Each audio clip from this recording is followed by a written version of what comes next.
Assalamualaikum warahmatullahi wabarakatuh. Waalaikumsalam warahmatullahi wabarakatuh. Selamat datang di podcast Bisa Baper, bincang santai bareng perawat.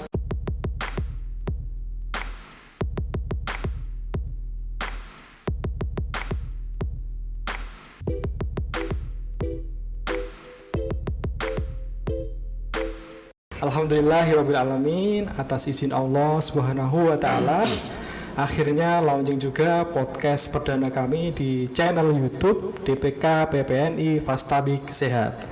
Podcast ini merupakan salah satu misi DPK Fastabik Sehat yang memanfaatkan teknologi dan informasi sebagai kanal edukatif dan informatif yang bermanfaat untuk semua orang, khususnya sejawat perawat.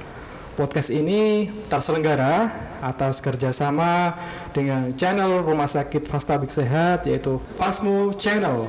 Ya, teman-teman yang belum subscribe, tekan tombol merah ya, supaya mendapatkan informasi yang edukatif dan bermanfaat bagi kita semua.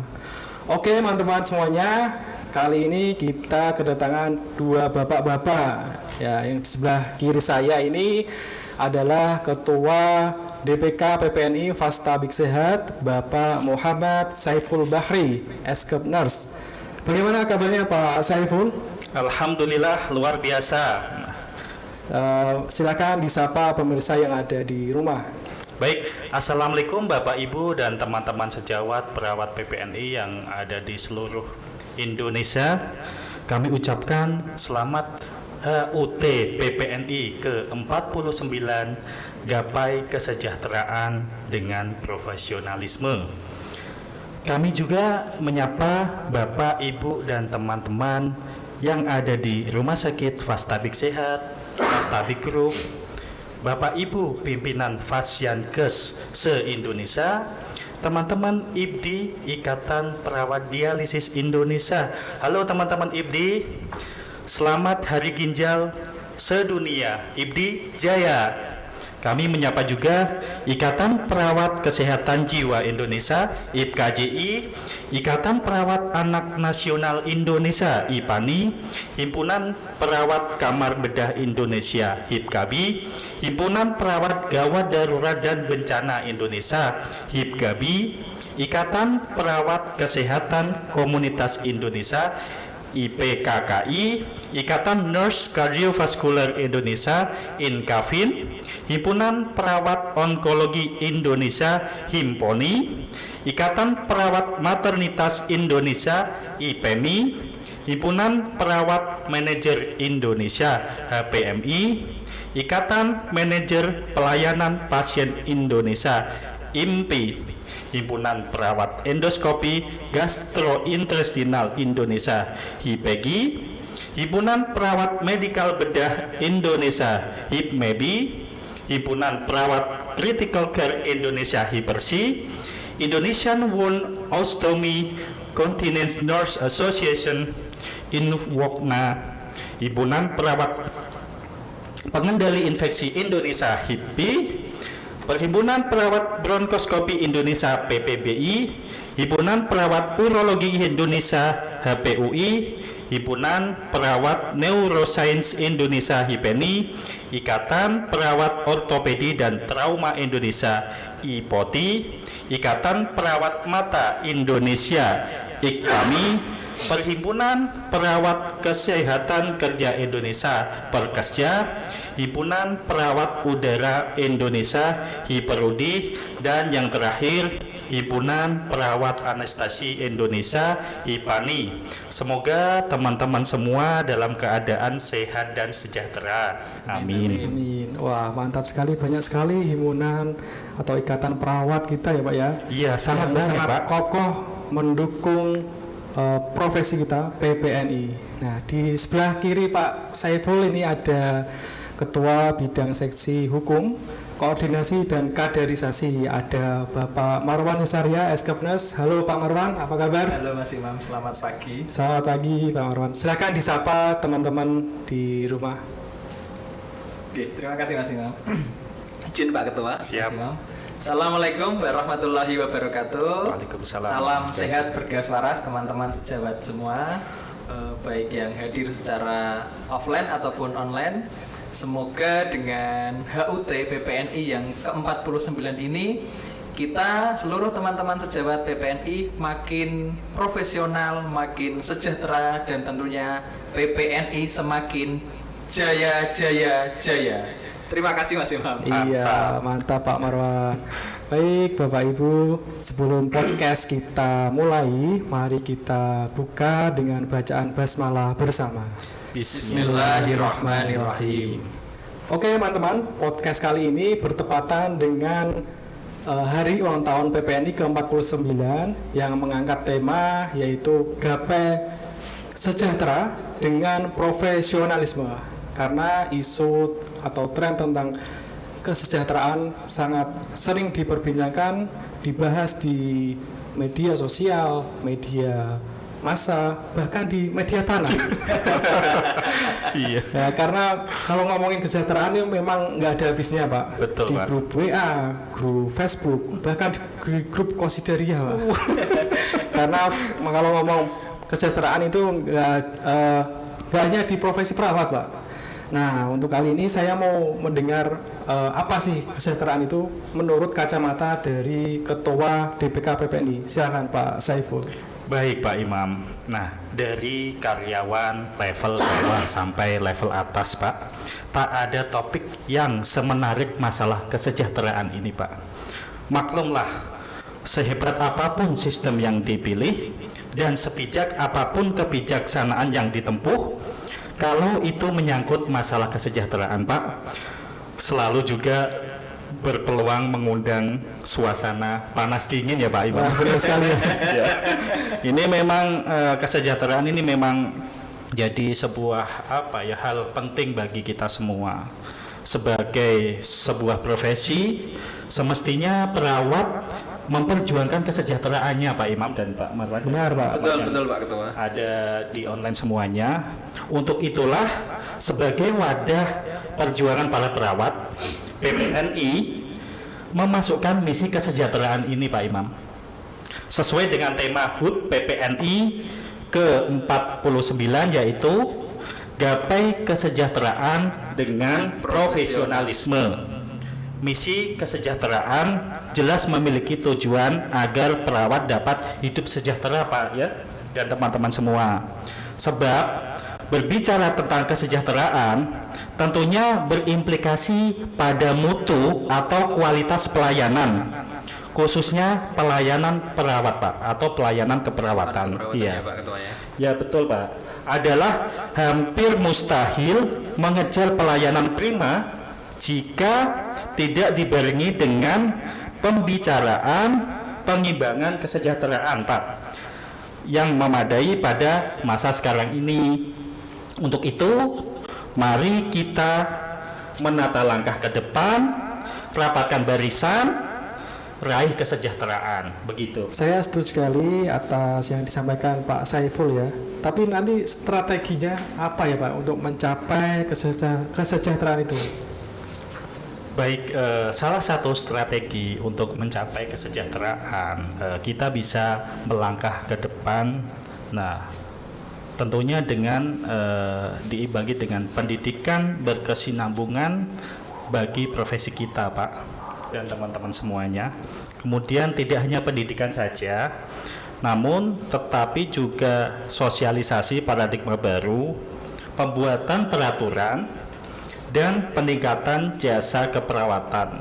Dengan peningkatan tarif jasa keperawatan diharapkan selain sebagai subsidi silang Pak ya, sebagai subsidi silang juga bisa memberikan kontribusi yang nyata bagi perkembangan dan kesejahteraan keperawatan kita. Gitu Pak. Nah, memang benar sekali yang disampaikan oleh Pak Saiful. Ya. Dengan meningkatkan tarif, kemudian dan lain sebagainya itu bisa meningkatkan kesejahteraan perawat. Nah, kemudian apa yang bisa dilakukan untuk menjadikan motivasi untuk melangkah ke depan Pak Saiful? Baik, yang bisa menjadi motivasi. Akhirnya dengan segala kemampuan yang kita miliki ya Pak ya, profesi keperawatan akan selalu menebar senyuman, ya kan? Kemudian kesabaran dan karya mulia bagi pasien dalam keadaan apapun ya. Ingat itu ya, kita itu profesi mulia. Meskipun terkadang profesi kita terlupakan oleh mereka ya Bapak Ibu semua, tetapi percayalah, perjuangan insan keperawatan akan sampai pada masa di mana kita benar-benar diakui sebagai profesi yang profesional. Begitu Pak. Nah, seperti kata Mariah Carey dalam syair lagunya, "There is a miracle when you believe," yang artinya ada keajaiban ketika Anda percaya. Begitu. Wah, mantap sekali Pak Saiful. Setuju, sepakat saya. Iya. Mudah-mudahan akan ada apa ya? Secara harapan yang Amin. secara masif untuk Siap. teman-teman Amin. keperawatan khususnya. Oke. Nah, saya mau minta pendapat nih sama Pak Marwan nih terkait praktek mandiri, Pak. Kan ini akhir-akhir ini banyak teman-teman yang mengurus praktek mandiri, walaupun jumlahnya nggak seberapa, Pak. Iya, Mas. Nah, terkait pelindungan hukum, yang mana mungkin nanti bisa menjadi pencerahan bagi teman-teman anggota PPNI yang akan membuka layanan praktek mandiri. Jadi, menurut saya, Pak ya, memang masih sedikit sekali anggota kita yang mau membuka layanan. Mungkin takut hukum atau perlindungan hukumnya nanti seperti apa, Pak? Mungkin bisa dijelaskan dari Pak Marwan selaku seksi bidang hukum, perlindungan hukum apa yang akan diberikan kepada anggota yang akan membuka layanan praktik mandiri. Silakan Pak Marwan. Siap Mas Imam, terima kasih. Halo sahabat sehat FASMU dan teman-teman sejawat anggota PPNI di RSU Fastabik Sehat PKO Muhammadiyah Serta seluruh Indonesia. ya, dan seluruh Nusantara tentunya. Iya. Yang pertama izin Pak Ketua Mas Imam, saya Siap. izin memperkenalkan diri dahulu. Kami di sini dapat amanah dari Pak Ketua, dari pengurus DPK Fastabik Sehat, diamanahi pada seksi organisasi, kaderisasi dan hukum. Ya, betul. Nah, mungkin ini masih awam khususnya untuk teman-teman anggota di DPK kita ya. Itu yang pertama. Yang kedua, yang jadi PR besar kami di seksi kaderisasi, organisasi dan hukum, kami juga belum melakukan sosialisasi terhadap seluruh anggota.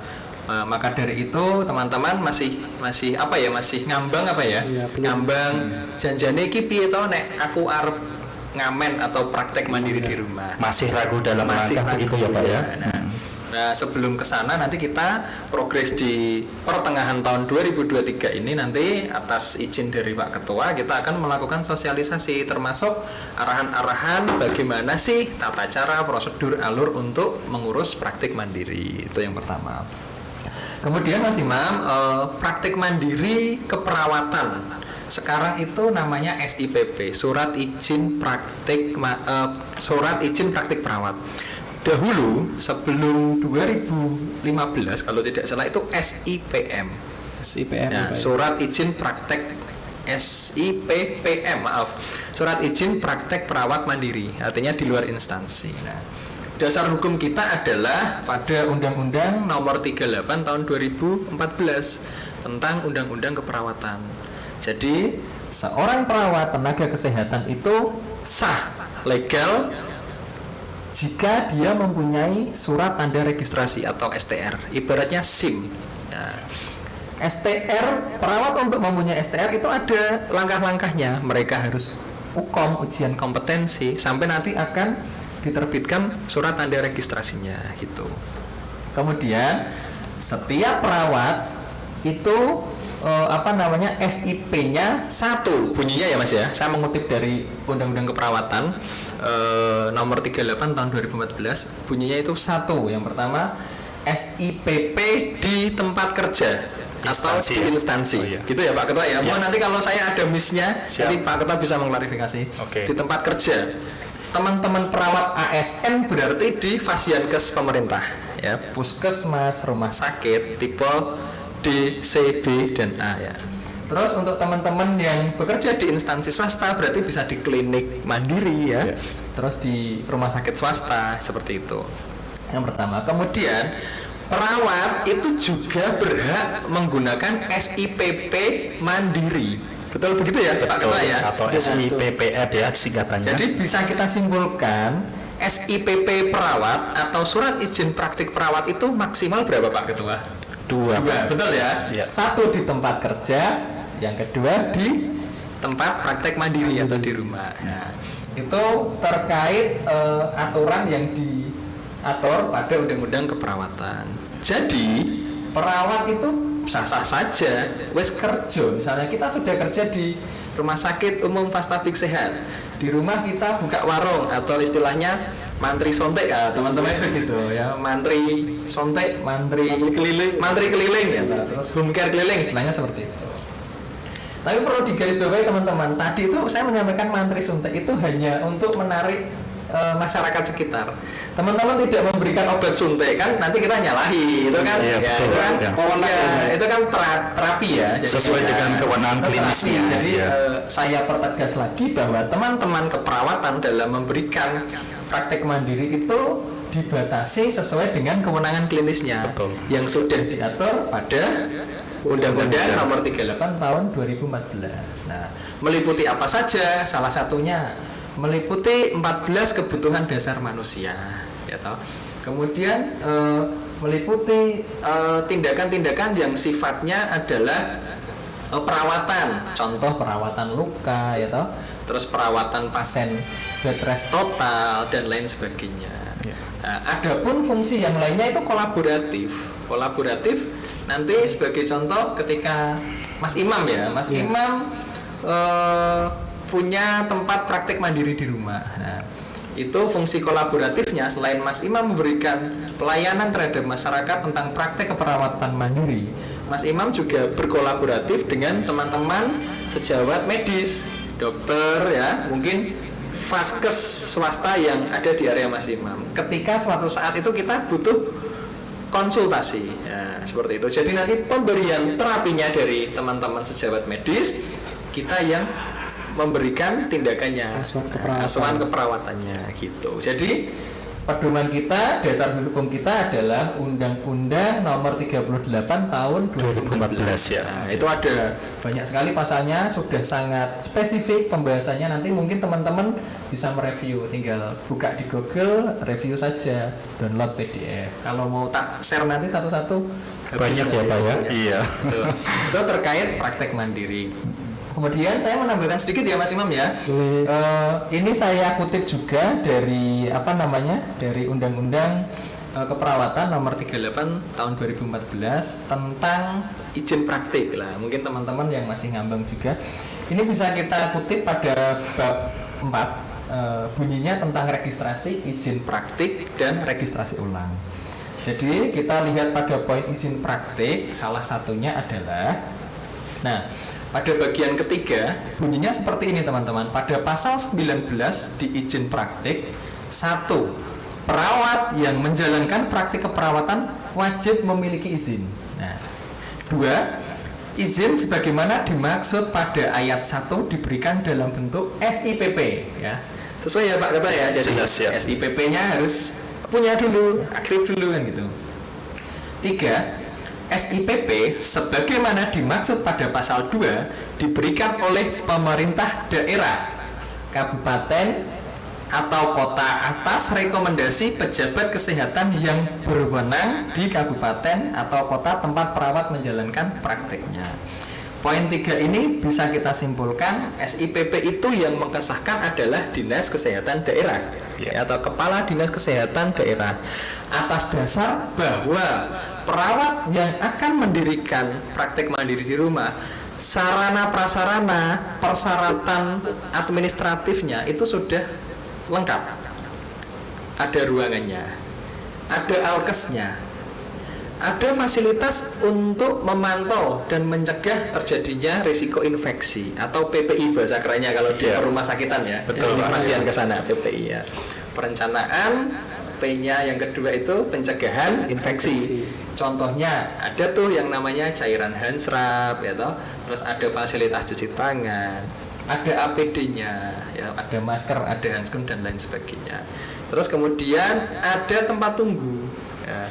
Misalnya pasien kita lebih dari satu kan yuk nggak wangun nek pasiennya sing ngenteni nunggu ngantri di depan suruh berdiri Pak tunggu dulu ya Pak Abdillah, itu adalah syarat bangunannya, syarat fisiknya. Kemudian syarat apa namanya administratifnya ada yang namanya STR aktif ya, ada ijazah, ada kewenangan klinis yang kita bisa lakukan oleh perawat itu selama melakukan kegiatan praktek mandiri keperawatan di rumah. Nah, jadi seperti itu. Nanti proses tersebut kita lengkapi, kita ajukan, dan yang tak kalah penting adalah rekomendasi. Dari mana rekomendasi? Dari yang pertama dari DPK atau dari Dewan Perwakilan atau Pengurus Komisariat. Ya. Misalnya Mas Imam anggota DPK RSU Fastabik Sehat. Jadi langkahnya itu harus mendapatkan rekomendasi dari ketua DPK, teman-teman. Kemudian nanti akan dikonfirmasi oleh ketua DPD, Dewan Pimpinan Daerah. Nah, itu salah satu syarat administratif untuk mengajukan praktek mandiri. Kemudian nanti akan ada yang namanya kunjungan ya Mas ya, kunjungan atau visitasi ya, visitasi. Nanti ada perwakilan dari Dinas Kesehatan, dari DPD daerah, dari DPK ya. Kita akan mendampingi sejawat kita yang akan mengajukan praktek di rumah sampai nanti akan ada penilaian, dan apakah penilaian itu lulus atau disahkan diterima oleh Kepala Dinas Kesehatan Kabupaten untuk melakukan praktek perawatan mandiri di rumah sesuai dengan self assessment-nya. Betul, sesuai dengan self assessment-nya, nanti sesuai dengan poin-poin penilaiannya. Gitu. Secara singkat seperti itu Mas Imam. Iya, sangat lengkap sekali ya penjelasan dari Pak Marwan. Memang di awal harus ada effort untuk membangun atau mendirikan layanan praktek mandiri ya Pak ya. Betul. Di awal harus kita mengeluarkan biaya, tenaga gitu ya. Saya ingin mau mendapatkan penjelasan dari Pak Saiful, karena saya dengar Pak Saiful juga membuka praktik mandiri ya Pak ya. Alhamdulillah bisa memberikan manfaat untuk masyarakat Pak. Kita beda Pak Ketua. Kendala atau tantangan Pak saat membangun membuka layanan praktik mandiri itu seperti apa Pak? Mungkin bisa di-share pada teman-teman, ada tips mungkin untuk teman-teman yang akan membuka layanan praktik mandiri. Silakan Pak Saiful. Baik, terkait kendala dan tantangan ya Pak. Yang pertama mungkin tantangan dulu ya Pak. Tantangan dulu kita itu yang pertama, modal yang pertama kita harus satu, niat, mantapkan niat. Setelah kita niat sudah mantap, susun strategi dengan tadi membangun atau mempersiapkan tempat praktek, kemudian melengkapi alkes sesuai dengan self assessment ya kan. Kemudian jangan lupa yang tak kalah pentingnya adalah terkait perizinan Bapak itu. Legalitas ya Pak ya. Betul, seperti itu. Nah, saya pernah berpikir nih Pak, saat saya mau buka praktek mandiri Pak ya. Ya. Karena di desa saya itu udah ada praktek mandiri perawat yang lain. Mungkin ada pertimbangan selain izin dari resmi kan ada, mungkin ada izin dari teman sejawat di tempat kita ya, sekitar itu. Gimana Pak pendapatnya Pak? Supaya mungkin ada tips untuk membuka layanan yang di tempat itu sudah ada tempat praktek juga sejawat kita, perawat-perawat gitu. Baik, baik. Untuk tips ya, tips dari saya. Kita bisa menganalogikan dengan misalkan pedagang ya Pak. Kita kan juga pedagang ya dasarnya betul jasa. Kita di bidang jasa. Katakanlah kita bisa merefleksikan konter biasanya kan berjajaran, namun mereka tetap operasional atau eksis. Jadi mereka itu sudah punya tips-tips atau trik-trik tersendiri. Nah, untuk pesan saya, ketika teman-teman sudah mempunyai niat, mempunyai tujuan untuk melakukan praktek mandiri, segeralah. Nggak usah khawatir akan nanti gimana kalau aku nggak laku lah. Itu kalau nggak laku, kunci utama untuk berwirausaha adalah kreatif dan inovatif itu. Soalnya ini mengingat sekarang di zaman sudah 5.0 ya Pak, kita dituntut untuk bersaing secara sehat dengan digitalisasi. Sebisa mungkin kita kreatif untuk memberikan layanan-layanan terbaru, layanan-layanan yang inovatif. Dengan begitu insya Allah masyarakat nanti akan tertarik. Dengan begitu seiring dengan ini Pak seiring dengan ini kerja kita, insya Allah nanti pasien akan berdatangan. Dan yang terpenting, yang tak kalah penting, doa dari Allah Subhanahu wa Ta'ala. Itu Pak Imam. Mantap Pak. Tapi untuk di tahun 2003 ini Pak, masih worth it apa enggak sih Pak untuk buka layanan praktek mandiri ini? Sangat worth it Pak. Kenapa saya bilang sangat worth it? Karena jumlah penduduk Indonesia itu berapa Pak? Tahu nggak? Banyak kan? 150 juta. Wih. Ya, itu seluruh Indonesia. Kemudian di daerah. Nah, semua orang itu baik yang sedang sakit atau sehat ke arah sakit itu memerlukan layanan atau pemeriksaan kesehatan dasar. Nah, itulah kita bisa berperan di situ. Kita sebagai perawat bisa memberikan manfaat untuk masyarakat, membantu kesehatan masyarakat, seperti itu Pak. Wah, mantap sekali teman-teman yang mau buka praktek, jangan usah ragu ya, karena prosesnya mudah dan insya Allah berkah dan barokah, insya Allah meningkatkan kesejahteraan perawat. Amin. Izin menambahkan Pak Ketua. Iya, siap. Mas Imam. Nanti insya Allah dari DPK yang ada di tempat kerja teman-teman, khususnya di DPK Fastabik Sehat, insya Allah nanti dari pengurus DPK akan selalu mengawal Mas Imam. Jadi kita akan mendampingi apa saja sih yang perlu disiapkan, apa saja sih kendalanya. Ya, jadi kita akan mendampingi atau sebagai fasilitator sampai proses berjalannya visitasi atau penilaian dari Dinas Kesehatan setempat berhubungan dengan pengajuan praktek mandiri keperawatan. Seperti itu. Iya, alhamdulillah ada bantuan dari DPK ya untuk teman-teman yang akan membuka praktek layanan. Nah, ngomong-ngomong tadi kan bahasnya praktek mandiri ya. Kalau di instansi rumah sakit, apakah bisa mensejahterakan Pak? Mengingat ya gajinya kan baru UMR ya Pak ya. Gimana Pak pandangannya Pak? Nah, dari Pak Saiful dulu. Pak Ketua dulu. Oke, baik. Tadi pertanyaan apa Pak Imam? Itu Pak, dari rumah sakit apakah bisa untuk meningkatkan kesejahteraan Pak? Di rumah sakit apakah bisa meningkatkan kesejahteraan? Bisa, sangat bisa.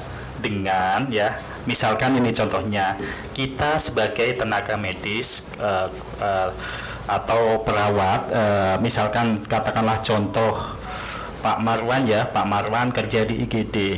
Ya sudah, kita fokus, kita kembangkan kapasitas diri kita dengan pelatihan, meningkatkan kemampuan diri kita. Dengan begitu insya Allah level kita akan menjadi naik, level kita akan menjadi up gitu. Misalkan Pak Marwan spesialis atau di ruang gawat darurat, jika beliau konsen insya Allah akan menjadi perawat profesional gawat darurat. Dan tentunya nanti jika ada lomba-lomba terkait gadar, Pak Marwan bisa mengikutinya. Dan kemarin juga Pak Marwan sudah mengikuti lomba di mana Pak? Alhamdulillah kemarin kesempatan sama teman-teman sih, sama tim. Ya. Jadi kemarin ikut battle resuscitation di luar biasa. TKU Gamping. Wah, Masya Allah. Nah, ya jangan ini ya Pak Ketua ya. Maksudnya goal kita ya kalau ada kesempatan ya harapannya jadi 5 besar lah ya. Tapi memang belum berkesempatan, minimal kita dapat kasanah baru,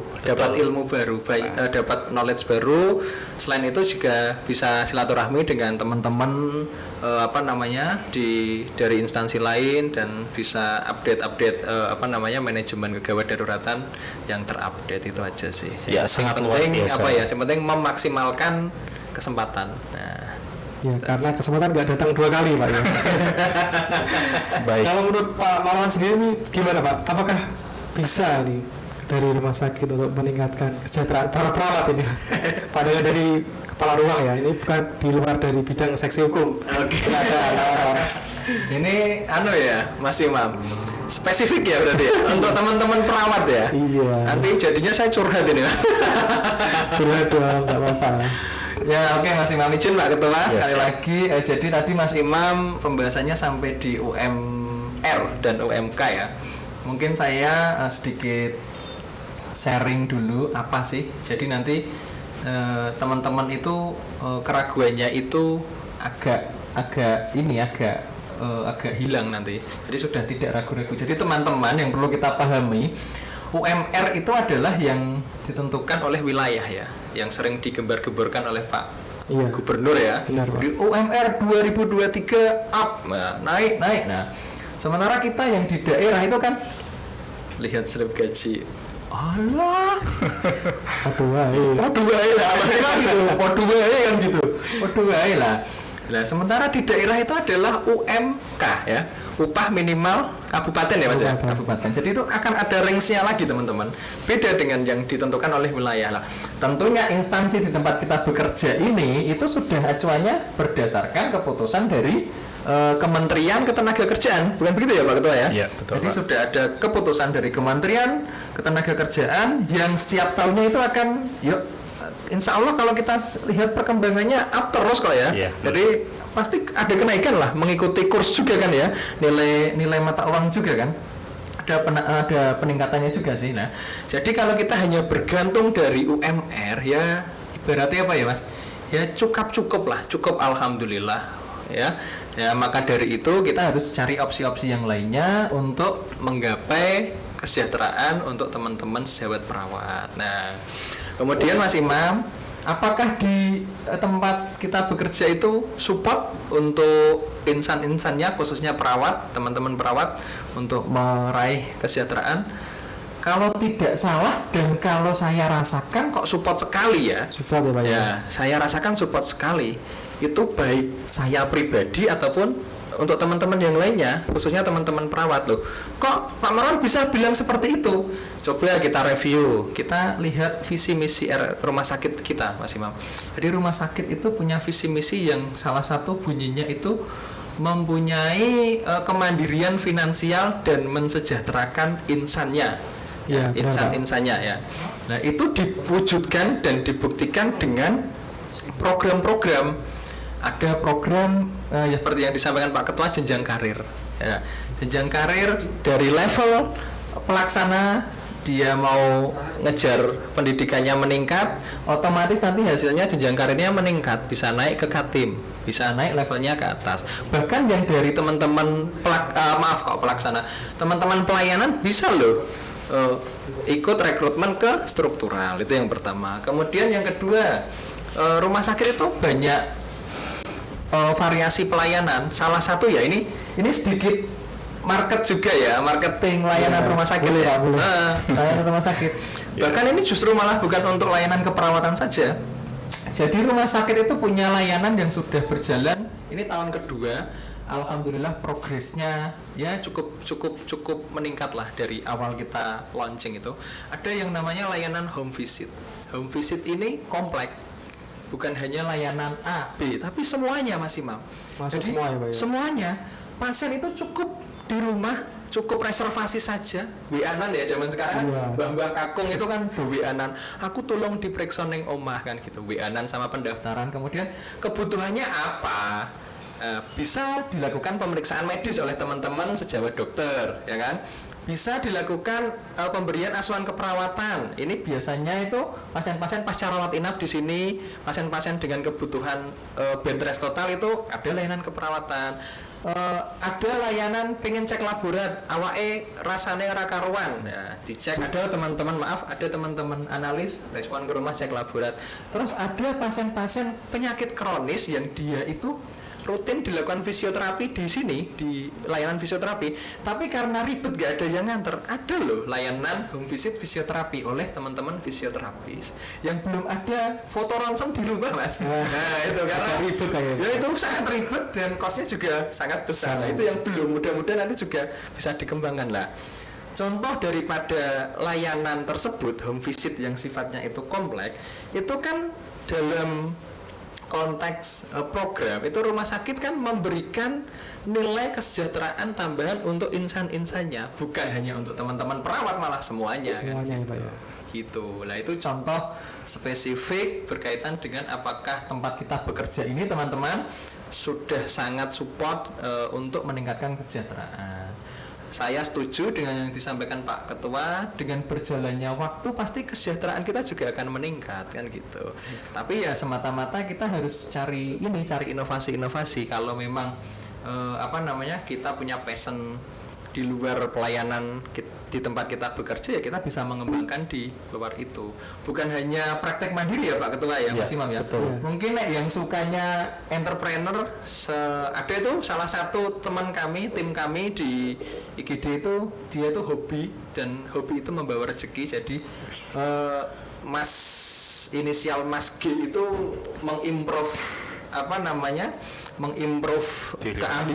keahliannya atau hobinya itu dengan jasa mantri foto. Wah. Jadi di rumah praktek loh itu. Out of the book ya Pak. Iya, di rumah praktek loh, punya passion kelelaan, tapi dia hobinya itu seni fotografer. Jadi dia mengimprove-nya dengan mantri foto ya. Wah. Jadi ya melayani dengan sepenuh hati, layanan keperawatan, ya melayani teman-teman yang mau nikah, promonya banyak itu. Nah, seperti itu. Jadi ya piye carane lah kita bisa mengembangkan diri untuk mencapai kesejahteraan, dan tentunya profesionalisme tetap terjaga. Mungkin itu Mas Imam, Pak Ketua. Terima Ya. kasih. Baik. Iya, alhamdulillah sekali ya teman-teman yang di DPK Fastabi. Kita harus bersyukur atas apa yang kita miliki ya, bisa bekerja di lembaga yang insya Allah berkah. Apabila kita banyak bersyukur, maka akan ditambah lagi nikmatnya. Amin ya robbal alamin. Nah, jadi untuk meningkatkan profesionalisme, insya Allah nanti kesejahteraan akan ikut meningkat. Jadi kita profesional, insya Allah kesejahteraan akan meningkat. Nah, Bapak-bapak, kemarin itu saya pernah mendengar ya Pak, berita atau cuitan Pak, Ya. dari Pak Menkes Pak ini, yang baru kemarin Pak. Jadi di luar negeri sana itu perawat dan dokter itu sejajar. Bagaimana pendapat dari Bapak-bapak ini? Silakan Pak Saiful dulu. Baik, harapan kami semua tentunya sejalan atau seragam dengan Bapak Menkes ya. Bapak Menkes itu atas dasar dari luar negeri ya Pak ya. Sebisa mungkin kita di Indonesia kalau bisa kita menyesuaikan. Setidaknya dokter sama perawat minimal sejajarnya dalam hal tadi yang sudah disampaikan Pak Marwan, kita bisa kolaboratif, kita bisa kerja bareng dan sebagainya. Namun terkait salary ya atau finansial kita, mohon tolong Bapak Ibu pejabat yang selaku pemangku kebijakan, tolong kita diperhatikan ya. Karena apa? Kita juga adalah seorang profesional, kita perawat, dan kita juga mempunyai keahlian. Itu pesan saya. Semoga dengan seiring berjalannya waktu, profesi perawat akan tetap berkibar dan hebat. Itu Pak. Mantap Pak. Kalau dari Pak Marwan sendiri, tanggapannya apa ya Pak dari cuitan dari Pak Menkes tadi? Sejajar itu dari sudut pandang Pak Marwan sendiri seperti apa? Silakan Pak. Wah, ini bulan lalu ya kelihatannya ya. Iya, benar, Pak. Menkes itu ya. Terus kemarin digoreng lagi sama netizen itu. Ada salah satu rumah sakit swasta yang direvisikan oleh Pak Presiden itu ya, digoreng lagi tuh pelayanan kesehatan di negeri negeri apa Mas? Corona. Tapi nggak apa-apa loh, itu justru malah jadi semangat kita lah ya. benar. Semangat teman-teman tenaga kesehatan di negara tercinta ini. Saya mungkin ada dua opsi Mas. Yang pertama, pandangan saya pribadi sebagai seorang tenaga kesehatan perawat, dan yang kedua pandangan sebagai seksi organisasi, kaderisasi dan hukum. Nah, jadi menurut saya Mas Imam, yang pertama, baik itu teman-teman tenaga medis, teman-teman dokter, teman-teman sejawat keperawatan, teman-teman nakes lainnya, ada analis, apoteker, radiografer atau fisioterapis, semuanya itu punya payung hukum masing-masing. Jadi dasar hukumnya itu ada masing-masing. Nah, harapannya yang pertama, karena kita sama-sama pelayan yang memberikan asuhan terhadap pasien, ya yang penting koridornya itu harus dipenuhi sesuai dengan penugasan klinis kita, wewenang kita masing-masing. Nah, itu yang pertama. Kemudian yang kedua, kalau saya melihat kacamata di tempat saya bekerja di RSU Fastabik Sehat PKU Muhammadiyah, kurang lebih ya beberapa tahun ini ya. Jadi kalau menurut saya pribadi ya insya Allah sama rata lah ya kalau terkait kasta. Tadi kan yang dibahas kasta ya. Ya, karena sifatnya itu kolaboratif. Sebagai contoh, ada pasien datang di IGD, ya, dokter menentukan asesmen medisnya. Pasien butuh dirawat inap, ya, menentukan asesmennya. Kemudian dokter kan berkolaboratif, baik itu dengan perawat atau bidan di IGD. Lah, teman-teman perawat berkolaboratif dengan instruksi yang diberikan oleh teman-teman medis yang akan diberikan kepada pasien yang melakukan teman-teman perawat, tentunya dengan kewenangan klinis yang sesuai. Nah, itu. Kemudian si pasien butuh dilakukan pemeriksaan penunjang laboratorium, foto ronsen, otomatis teman-teman analis pun kan berkolaboratif ya dengan sejawat dokter. Teman-teman radiografer lagi nanti kolaboratif. Lah, itu yang saya asumsikan bahwa kita itu sifatnya adalah kolaboratif, partner kerja dalam memberikan layanan kesehatan. Jadi tidak ada pembedaan kasta. Kemudian kembali lagi nanti sampai ke kesejahteraan ya Mas Imam. Itu yang terpenting itu ya Pak ya. Berkaitan kesejahteraan.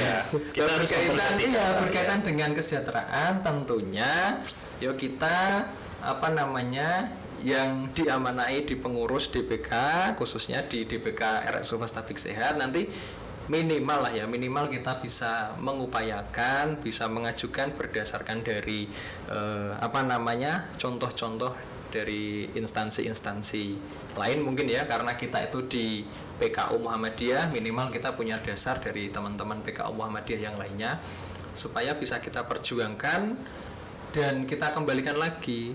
Insya Allah itu jika layanan yang kita berikan sudah sangat maksimal, kesejahteraan itu akan mengikuti kok.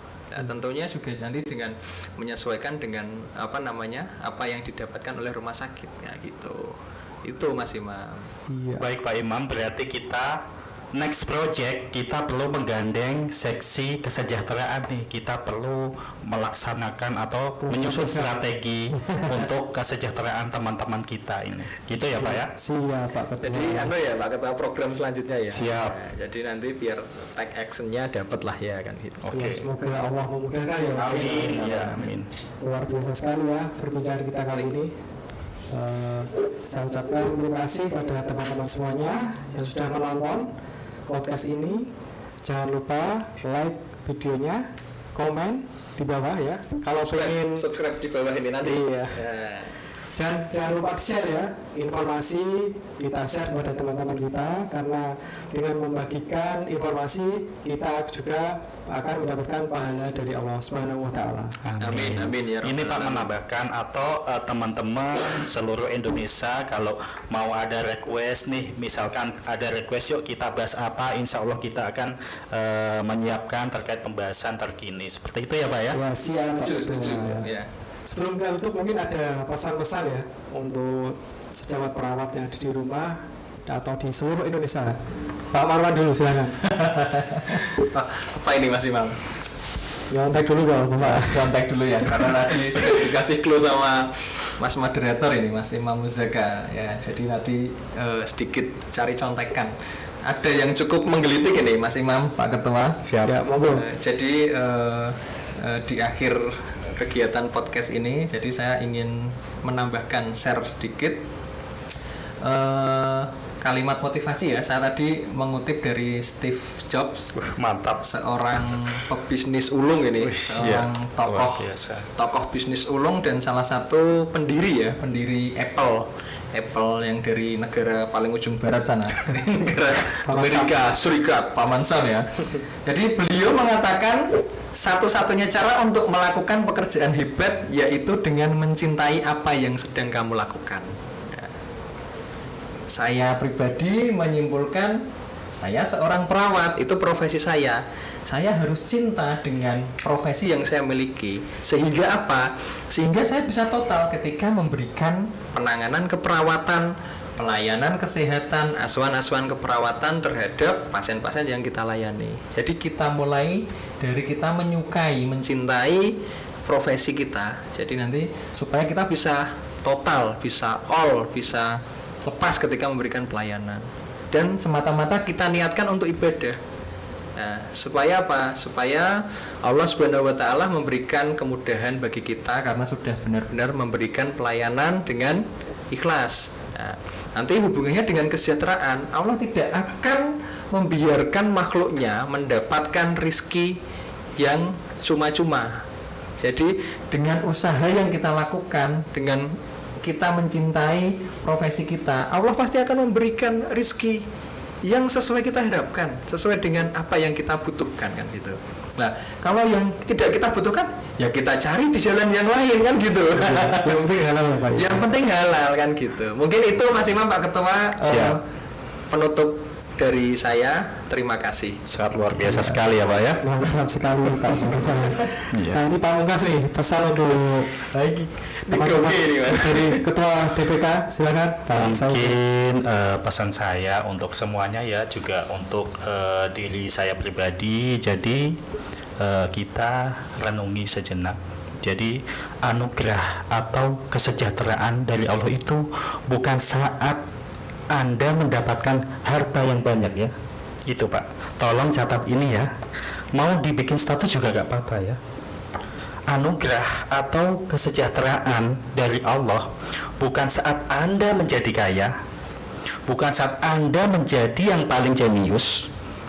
Anugerah atau kesejahteraan terbesar yang dikaruniai Allah adalah menjadi orang yang baik dan bermanfaat di mata Allah. Jadi, mari kita bersyukur atas apa yang sudah dianugerahkan oleh Allah. Dengan bersyukur, maka merasakan kesejahteraan, kebahagiaan, ketenteraman hati. Itu yang terpenting, Pak. Siap. Dan kita bisa berdoa, Allahumma inna nas'aluka salamatan fid din wa afiatan fil jasad wa ziyadatan fil ilmi wa barakatan rizki fi rizki. Ya Allah, kami memohon kepadamu akan keselamatan agama, kesehatan badan, tambahan pengetahuan, dan berkah rizki. Amin. Rabbana atina fid dunya hasanah. Amin. Ya Allah, berikanlah kami kebaikan, kesejahteraan di dunia, wa fil akhirati hasanah, dan kebaikan, kesejahteraan di akhirat, wa qina azabannar, dan lindungilah kami dari azab neraka. Amin. Mungkin itu Pak. Amin ya Allah. Amin amin ya robbal alamin. Saya ucapkan terima kasih atas kehadirannya Bapak-bapak, Yeah. Pak Saiful, Pak Marwan, atas kehadirannya di podcast perdana ini Pak. Ya, Semoga ke Bernuan depan, Mas Imam. ya semoga ke depan ada podcast lagi ya Pak ya. insya Allah. Sip itu Mas. Ya, yang isinya bisa mengedukasi para perawat, sama perawat di Fastabik dan di seluruh dunia. Wes, dan alam semesta. Lalu sekian dari saya. Baik. Bidailah fastabul khairat. Wassalamualaikum warahmatullahi wabarakatuh. Waalaikumsalam warahmatullahi wabarakatuh. PPNI Maju bersama.